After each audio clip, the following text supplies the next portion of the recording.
The rain had just begun to fall when Aryan first saw him. Tall, composed, with eyes that seemed to study the world like a puzzle already solved.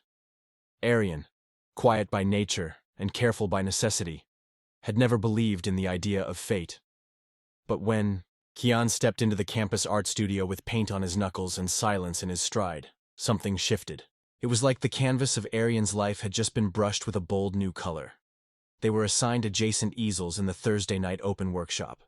At first, they exchanged only nods, then casual glances, and finally, critiques whispered, overstretched canvases. Aryan had a habit of painting in deep tones, colors that whispered of longing. Kiaan, by contrast, favored sharp angles and splashes of crimson that felt like warnings. Their styles clashed, and yet spoke to each other, in an unspoken language. It wasn't long before Aryan found himself waiting for Thursdays with a tension he didn't fully understand. It wasn't just Kiaan's art, it was the way he moved, the way he looked at Aryan like he saw more than what was on the surface. One evening, as they both lingered behind after class, Aryan noticed Kiaan studying a piece he had left unfinished. It was a portrait, not of anyone specific, but of someone imagined, eyes wide with longing, mouth on the verge of speaking. "You paint like you're trying to remember someone you haven't met yet," Kiaan said, barely above a murmur. Aryan blinked. No one had ever said something like that to him before. "Maybe I am." Their hands brushed as Aryan reached to adjust the canvas. Just a touch, accidental, but electric. Something changed in the silence that followed. The moment was brief, but it lingered like a secret neither of them could name. Days passed, and their conversations grew deeper, though still wrapped in careful restraint. Kiaan was always half there, present but distant, as if holding something back. Aryan didn't push. He had been hurt before, trusted too fast, fallen too hard. But this felt different. Kiaan wasn't just a distraction. He felt like a question. Aryan needed to answer. One night, after a quiet walk back from the gallery, Kiaan paused at Aryan's door. The hallway was dim, filled with the faint scent of turpentine and rain. He looked at Aryan for a long moment, eyes unreadable. "Promise me," Kiaan said, voice low. "You won't regret what's coming next." Before Aryan could ask what he meant, Kiaan leaned in, not for a kiss, not for touch, but as if listening for something inside Aryan's silence. Then he turned and disappeared into the stairwell, leaving Aryan standing there with his heart caught somewhere between hope and dread. It was the first time Aryan realized love might not arrive with answers, but with mysteries that refused to stay hidden. Kiaan returned a week later, as if nothing had happened. Aryan had spent days caught in a restless loop, replaying every word, every glance, trying to decode the meaning behind that final sentence. But when Kiaan stepped into the studio again, cool and unruffled, it was Aryan who couldn't breathe properly. "You disappeared," Aryan said, not hiding the tremor in his voice. "I had to leave," Kiaan replied. "No warning. I'm sorry." He offered no explanation, only a look, penetrating, unreadable, that disarmed Aryan's anger before it fully formed. Instead of answers, Kiaan reached out, gently tucking a loose strand of hair behind Aryan's ear. Then, just like that, he kissed him. Not tentatively, but like he had wanted to from the first day and could no longer bear to wait. Aryan didn't resist. His heart had been waiting longer than his body dared admit. They became inseparable after that. Not loudly, not in public declarations or sweeping gestures, but in quiet rituals only they understood. Kiaan would leave half-finished sketches on Aryan's desk. Aryan would cook meals he'd never made for anyone else. They had their own world, an invisible space crafted from glances and shared silences. And in that space, Aryan felt seen. Yet, for all the affection, Kiaan remained elusive. He never spoke about his past. Questions were met with smiles or deflections. Aryan convinced himself it didn't matter. What counted was the present. The way Kiaan's hand fit perfectly in his.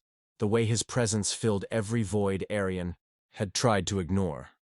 They escaped the city for a weekend, driving out to a cottage tucked between rust-colored cliffs and wild sea wind. It was a haven of stolen hours. They painted, laughed, watched the stars in silence.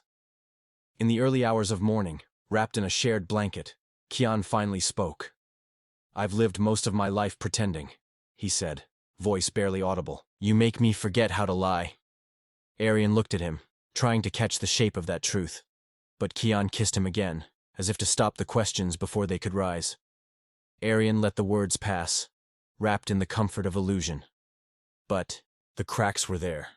That night, while Kiaan showered, Aryan's phone buzzed. It was Kiaan's device, left on the table by mistake. The message preview flashed briefly across the locked screen. "Target confirmed. He trusts you. Proceed carefully."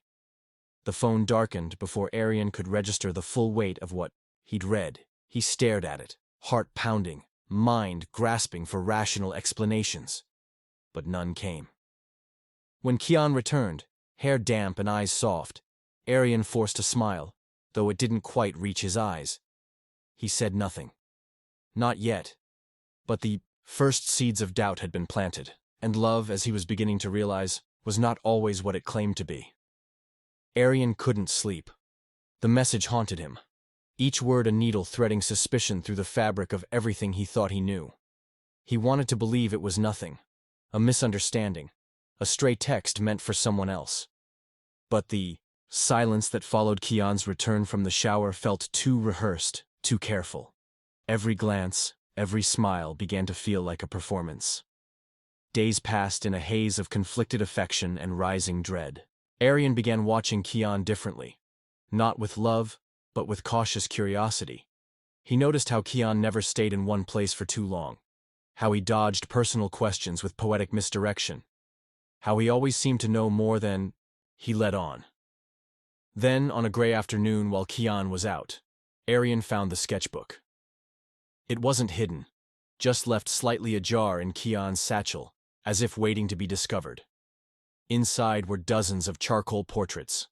Most were of Aryan, but they weren't romantic renderings. They were precise, clinical, almost forensic. Notes scrawled in the margins read like observation logs.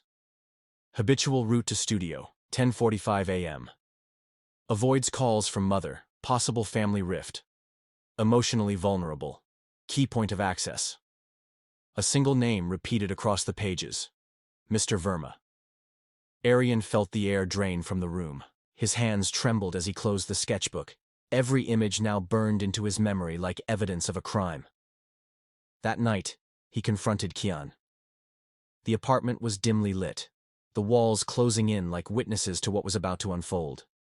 Kiaan stepped through the door, greeted him with a smile that melted instantly when he saw Aryan's expression. "I found your sketchbook," Aryan said, voice flat. Kiaan didn't pretend. He lowered his gaze, exhaled, and sat down slowly on the edge of the couch. "It started before I met you," he said. "Your father, Mr. Verma, he's not the man you think he is. There's a group trying to expose his involvement in something dangerous. They needed someone to get close to you. I said yes." Aryan's world collapsed in a single breath. "So I was a job to you?" "At first," Kiaan whispered. "But then it stopped being about him. It became you. Only you." Aryan stepped back, shaking. "You used me. Every touch, every word. It was all manipulation." "No," Kiaan said, desperate now. "It changed. I changed. I didn't expect to fall for you. But you still lied." Silence stretched between them. Kiaan looked like he might speak again, but didn't. Instead, he stood and walked to the door. He paused, turned back. "I never meant to hurt you, Aryan, but I did, and I'll regret that forever." Then he was gone. Aryan sank to the floor, the weight of betrayal pressing into his chest like stone. The love he had protected so fiercely had never been his to trust. And yet, even now, part of him wanted to believe some of it had been real.